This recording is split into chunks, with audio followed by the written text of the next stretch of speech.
Welcome back. We are going to talk about a very important incident in Indian history which triggered first the Jallianwala Bagh and later on it was one of the very important reasons for starting the non-cooperation movement, and that is the Rowlatt Act. To start with, here is an overview of the incident. Rowlatt act जो है जो अंग्रेज़ों के द्वारा ये पास किया गया था और इसका जो मकसद था जो आम जनता है उसके ऊपर अपना कंट्रोल और ज़्यादा सख्त करना था।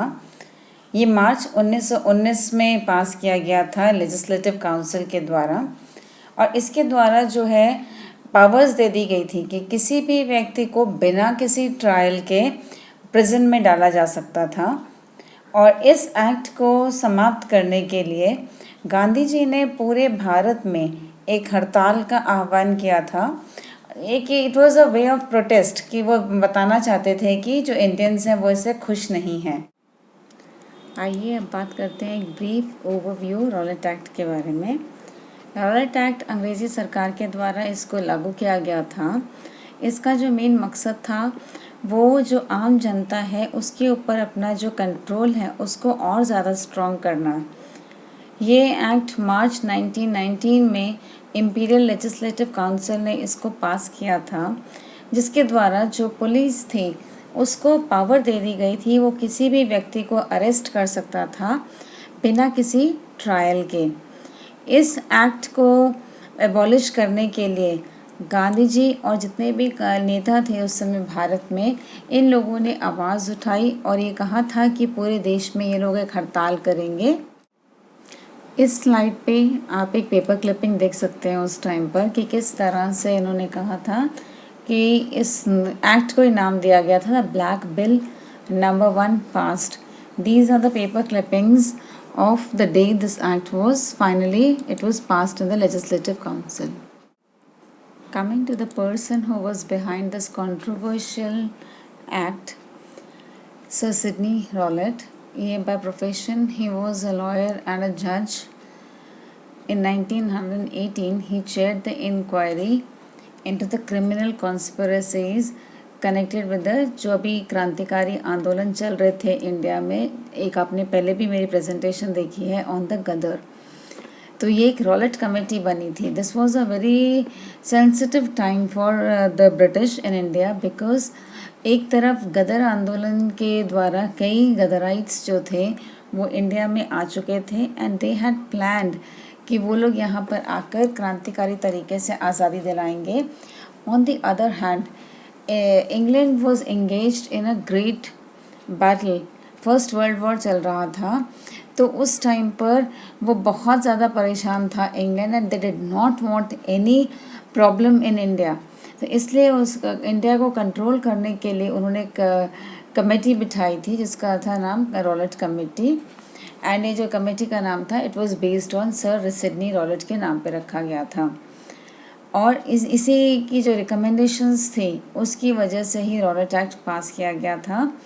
जो सिडनी रॉलेट है लेटर ऑन उनको सम्मानित भी किया गया और उनको नाइट की उपाधि दी गई थी, night commander of the order of star of India 1918 for his services in India. Tushar Gandhi जो ग्रैंडसन है महात्मा गांधी के, वो उनको मौका मिला सिडनी रॉलेट के ग्रैंडसन को मिलने का जब वो इंडिया आए थे। He is working with the BBC actually, Justin Rowlatt.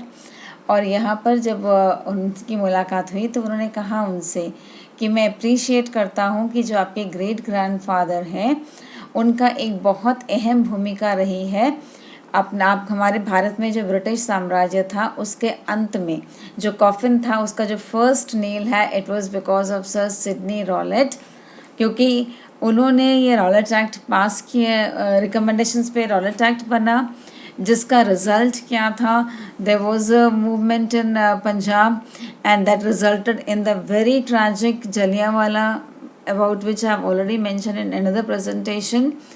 And these two combined, they led to the first mass movement of Mahatma Gandhi, the non cooperation movement, असहयोग आंदोलन, जिसमें सारे भारतवासी इकट्ठे हुए और उन्होंने अंग्रेज़ों के विरुद्ध आवाज़ उठाई.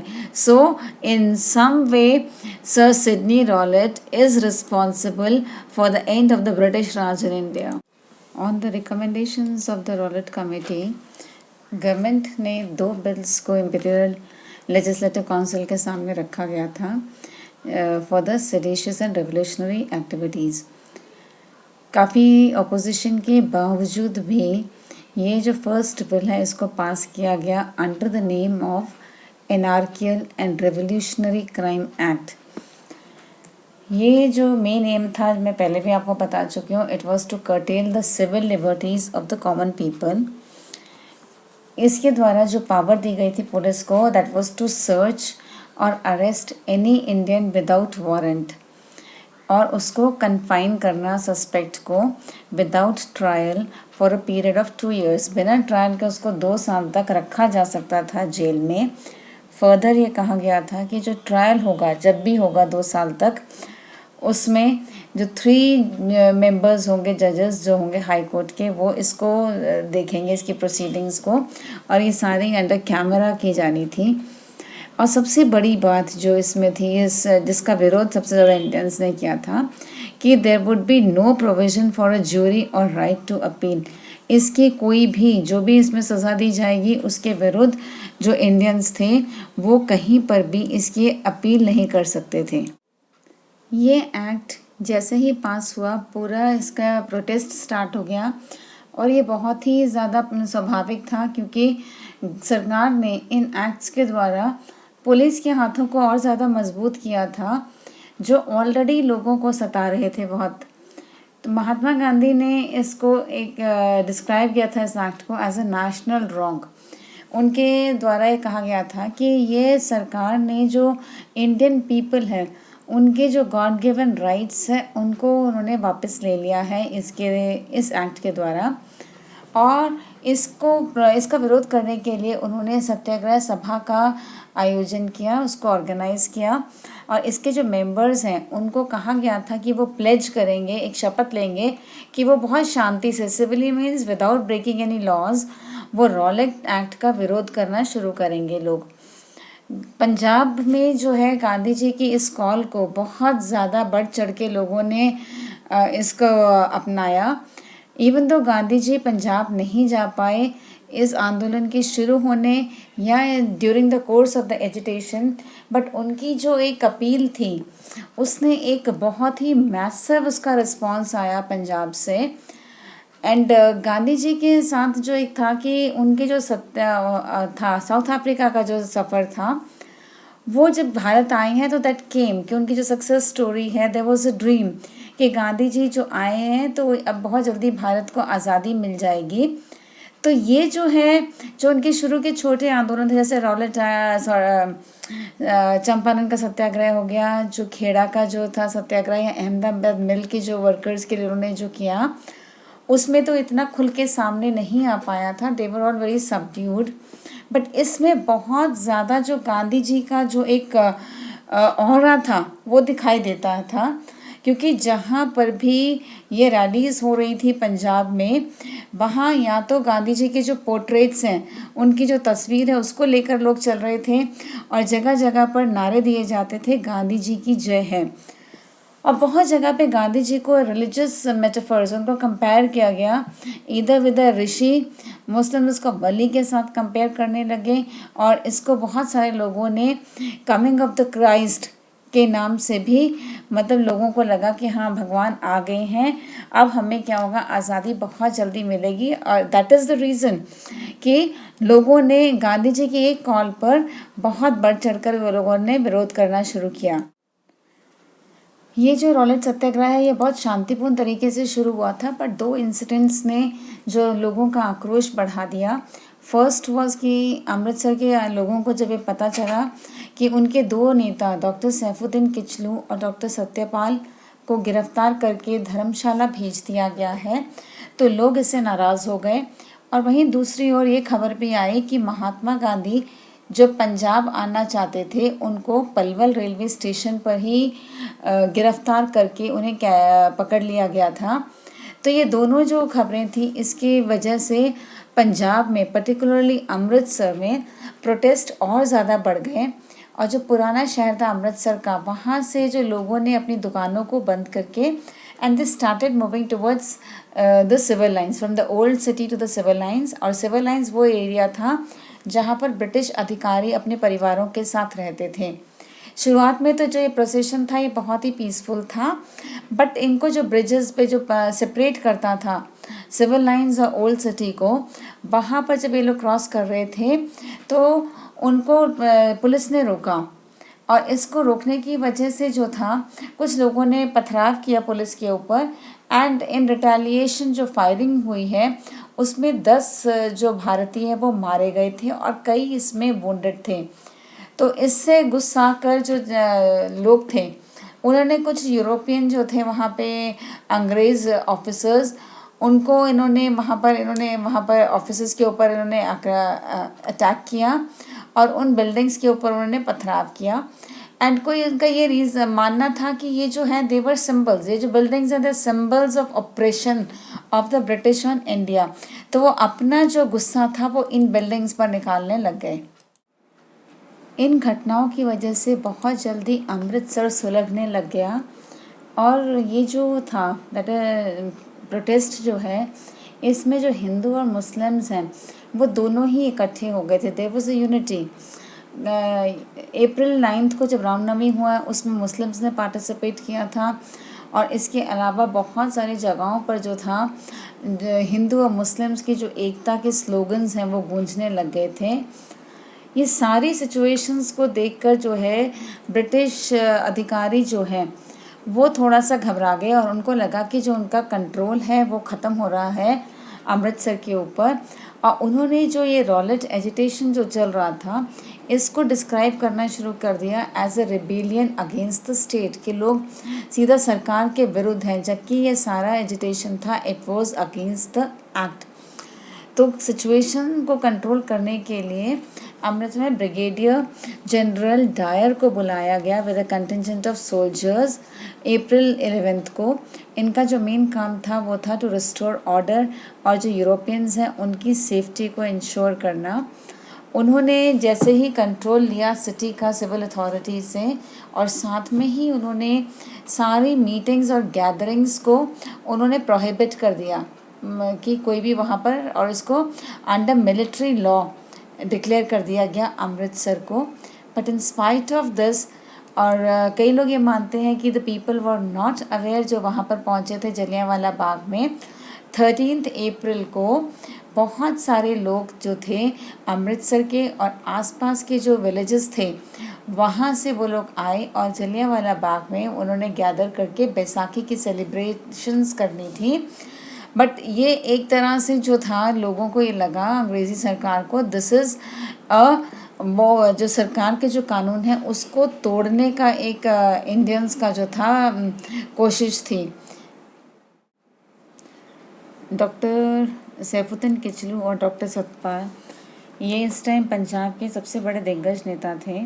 सैफुद्दीन किचलू ये एडवोकेट थे बाय प्रोफेशन, कश्मीरी थे और इन्होंने अपनी जो शुरू की पढ़ाई है ये कैम्ब्रिज में की एंड उसके बाद इन्होंने पीएचडी जर्मनी से कर आए और उसके बाद अमृतसर में आकर इन्होंने लॉ प्रैक्टिस करना शुरू किया।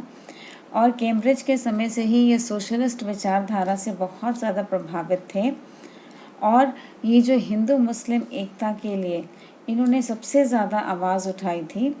एंड मोस्ट इम्पॉर्टेंट इस टाइम पर ये जो है गांधी जी में से भी बहुत ज़्यादा इन्फ्लुएंस थे।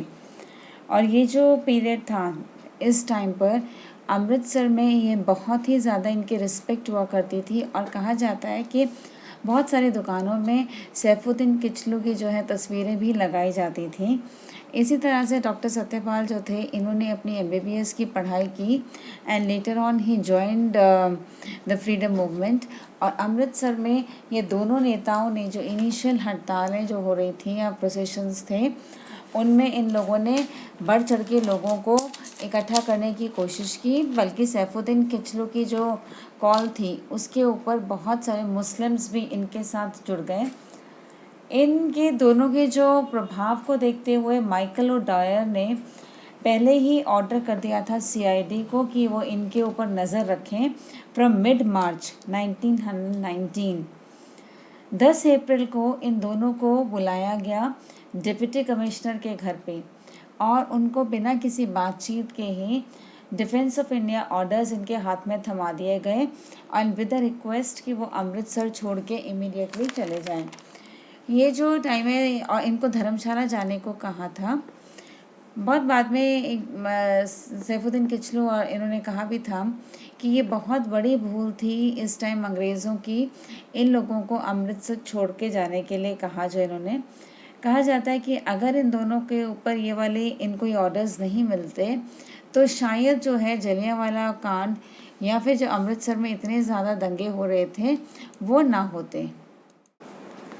ये जो अमृतसर में प्रोटेस्ट चल रहे थे रॉलेट एक्ट के against and which resulted in the arrest of Saifuddin Kitchlew and doctor Satyapal, और उसके बाद जो आक्रोश भड़का है अमृतसर में, that had very sad repercussions in the form of the Jallianwala Bagh massacre.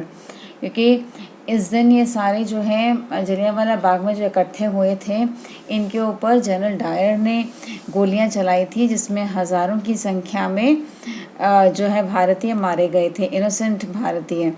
तो ये जो है इसके बारे में मैंने अपनी एक और प्रेजेंटेशन में ऑन जलियांवाला में इन डिटेल डिस्क्राइब किया है।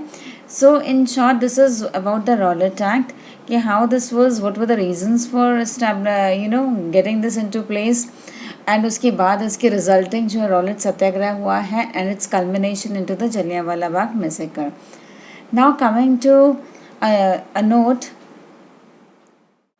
रॉलेट एक्ट के नतीजे कितने भयावह थे, किस एक्सट्रीम तक थे, उसका हम अंदाज़ा इससे भी लगा सकते हैं कि जस्टिन रॉलेट जो सिडनी रॉलेट के ग्रेट ग्रैंडसन थे और एक प्रोफेशन से वो एक जर्नलिस्ट हैं। जब वो दिल्ली में पोस्टेड थे 2 साल के लिए as the BBC South Asian correspondent, तो उनका मौका लगा 2017 में जलियांवाला बाग जाने का। और वहाँ जब उन्होंने जाकर वो फील किया जो पेन है, जो टेरर है जलियांवाला बाग का, तो उसको देखकर उनको मतलब उनकी आंखों से आंसू निकल आए। सो दिस एक्सप्लेन्स कि कितने ज़्यादा ये कानून कठोर थे एंड उनका इम्पैक्ट इतना था हिस्ट्री के ऊपर।